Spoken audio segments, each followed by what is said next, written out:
What's up, everybody? It's Randy Hilarski here. Haven't seen y'all in a couple days. I've been taking a moment of rest. This Pulse Chain launch had burned me out from both ends, man. I was so tired mentally, everything, but I'm back. I had my 2 days of mental rest, and I have been going to town today, just creating content for you guys. And right now, it's time to go through the Aurox charts, what's going on with the regular crypto world, as well as the prices for Pulse Chain and everything that's going on in the Pulse Chain world. So quite exciting. My video is going to get a little bit longer now that we have Pulse Chain involved, but I think you're going to enjoy it. So let me share my screen, and we'll start off with good old Hex over on the Aurox wallet. I'm sorry, the Aurox terminal. And this is the monthly for Hex. We still have a green Aurox indicator for the monthly. Nice. Look at this. This is so beautiful. Whap, bam. And then we're at 2. We hit as low as I don't know, we had a little bit lower than that, but right now we're at almost 3 cents. That's absolutely gorgeous.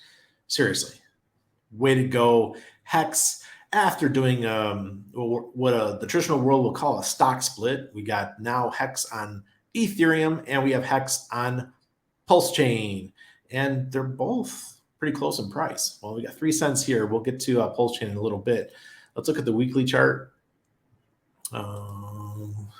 Weekly chart, it's a little bit fugly, but that's what happens when you get a stock split. Look, we had it here and then bam.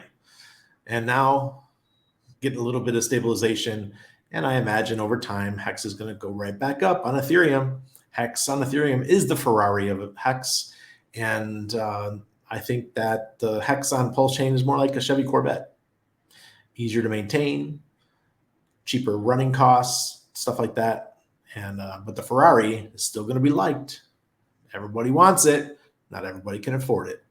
All right, so the demand index is below 0. So we did have quite a bit of drop when Pulse Chain launched. As you can see, a lot more stuff's happening around Pulse Chain than on Ethereum at the moment.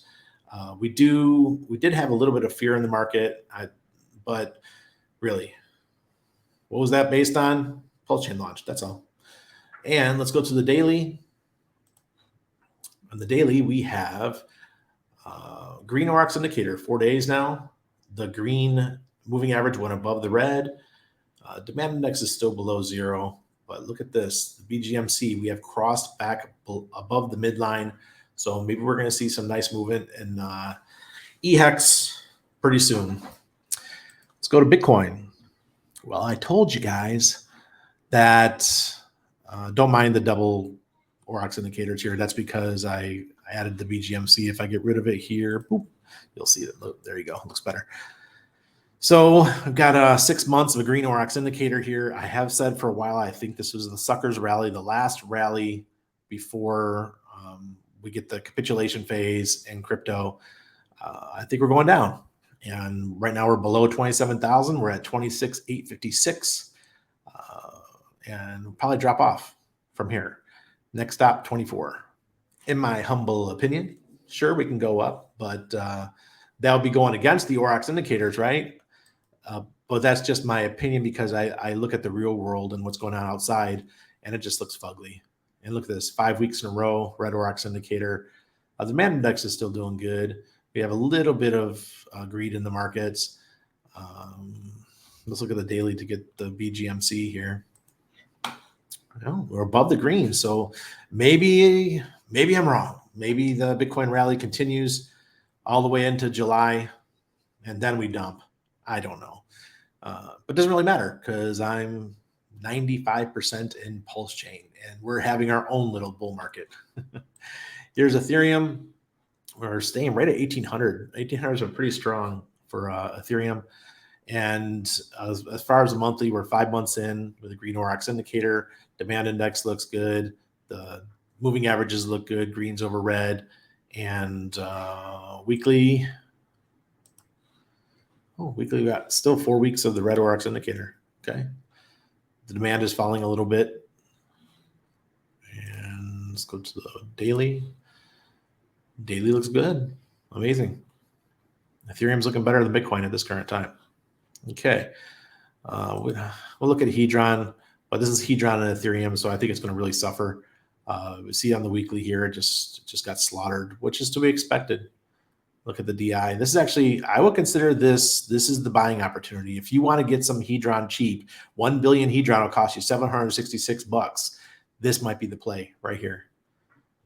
What can you do with that Hedron? You can go ahead and you can buy yourself some HSI, Hex HSI stakes and get your Ethereum Hex at quite a discount.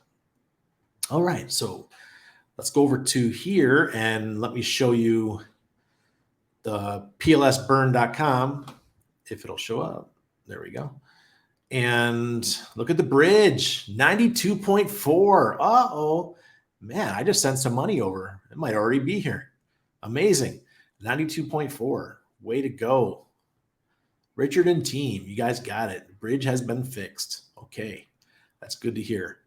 And I guess we could look at here. This will show us the prices, but let's actually use Pulse Chain Deck Screener because it shows you how much the coins are up in the last 24 hours and it gives you the price and all that kind of stuff.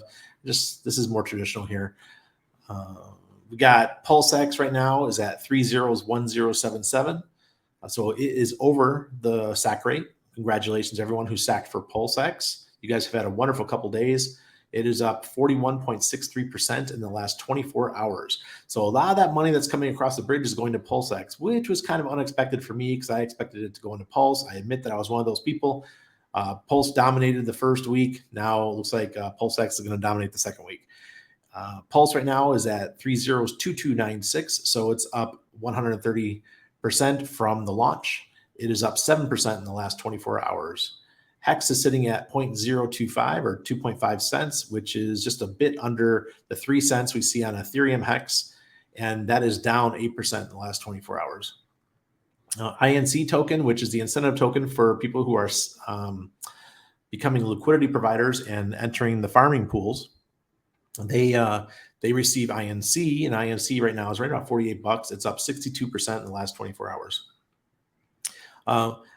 Some people are really speculating on INC. I am not one of them. I believe that INC is a token that you use to reimburse yourself for the impermanent loss that you might have in another token. For example, if you were over the last 72 hours, you were staking, not staking, but becoming a liquidity provider for PLS and PLSX, you had some major impermanent loss because the PLSX price has been just skyrocketing over the last 3 days. So what you could have done is you could have taken the INC that you earned and bought more PulseX to help mitigate that impermanent loss. Okay, so that's what I would use it for. I'm not stacking INC. Sorry. Some people can go right ahead, but that's, in my opinion, that's not what it's there for. All right, so let's see any others. Oh, Hedron. Hedron is at 501008. It is down almost 11% in the last 24 hours. Let's find ICOSA. Oh, wait, here's Fiat. Fiat is down 8% in the last 24 hours, but it's at 69 cents. Way to go, Fiat team. They were the first tool team to come out and launch their coin or token on the Pulse Chain network. Congratulations, Fiat. I'm so glad I sacrificed for you guys. And I'm not looking at meme coins. I own some, but I'm not going to showcase them.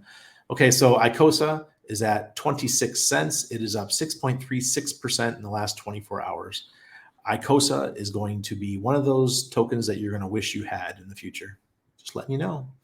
All right, so that's where we stand for the week. Congratulations to Richard and team. You got the Pulse ramp figured out, and everything else is going pretty well. So I'm looking forward to what happens this coming week. Could we get that 10x that I was hoping for in Pulse Chain? You never know. If Richard goes on Crypto Banter tomorrow or hits a couple other live streams, if Richard goes on the circuit, then who knows what can happen. A lot of FOMO. You better have some fire retardant pants on. Cheers.